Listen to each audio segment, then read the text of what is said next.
After losing to the progressive who primaried him, former Representative Kurt Schrader has landed himself a cushy job at a firm that lobbies on behalf of the same pharmaceutical companies he assisted in price gouging the American people.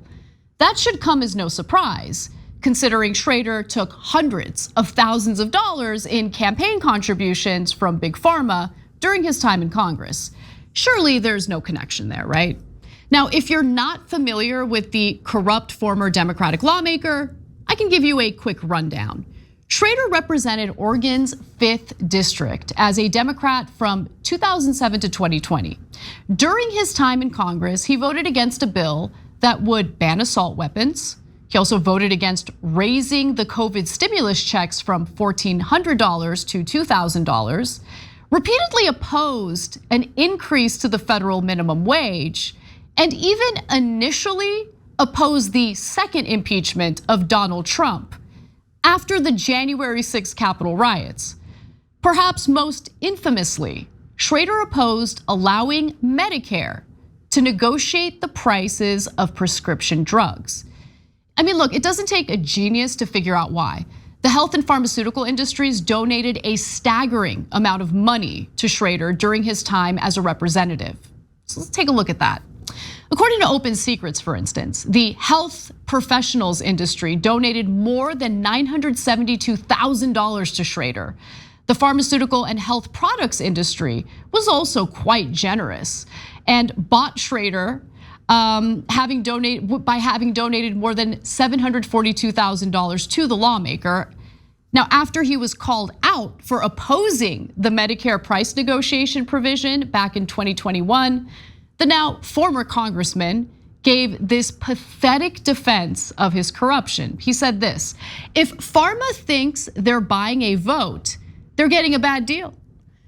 I personally am proud of the work my grandfather did and developing mass production for Pfizer. He saved millions of American lives during World War II. But that in no way influences the work I do. Yes, it should be noted that Schrader's grandfather was vice president and director of biochemical and research development at Pfizer. Now, Schrader also claims a common fallacy the average person has is the reason they give you money is because you say you're going to vote for this or vote for that. I've never, ever done that. And I don't know many legislators that do that. They just want to have access to at least just plead their case. That's all they want, folks. These poor lobbyists, they shell out so much money because they just want to plead their case. Now, thankfully, Schrader's voters didn't buy that BS and voted him out. So big win on that.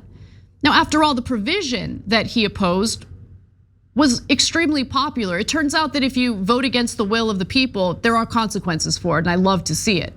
Now, in April of 2022, a poll revealed that 83% of all likely voters supported giving Medicare the power to negotiate lower prices for prescription drugs. Specifically, 86% of Democrats supported it, and 81% of independents and Republicans supported it. Because guess what? People don't like seeing our hard-earned taxpayer money go to waste as these pharmaceutical companies price gouge the Medicare system. But today, Schrader is still sitting pretty in the pocket of Big Pharma. On Thursday, May 11th, Williams and Jensen PLLC announced that former Congressman Kurt Schrader will be joining the firm as a principal after more than 25 years in public service.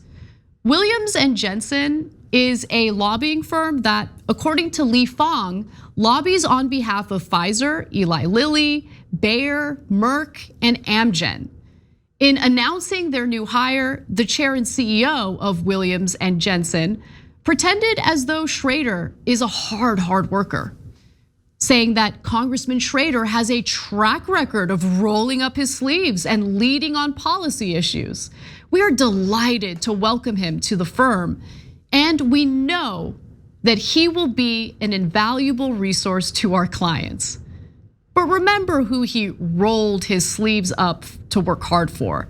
It wasn't for you, it was against you. And on behalf of the companies that he's now helping to buy off his former Democratic colleagues. This is how the system works.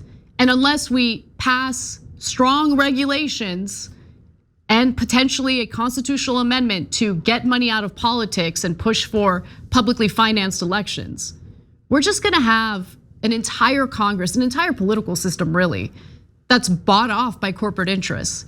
That's why in each policy where you see widespread support, we don't get what we need, we don't get what we want, because our voice, our vote tends to be less important. It tends to pale in comparison to the hundreds of thousands, if not millions of dollars corporations pour into campaign coffers, including those of Democratic lawmakers.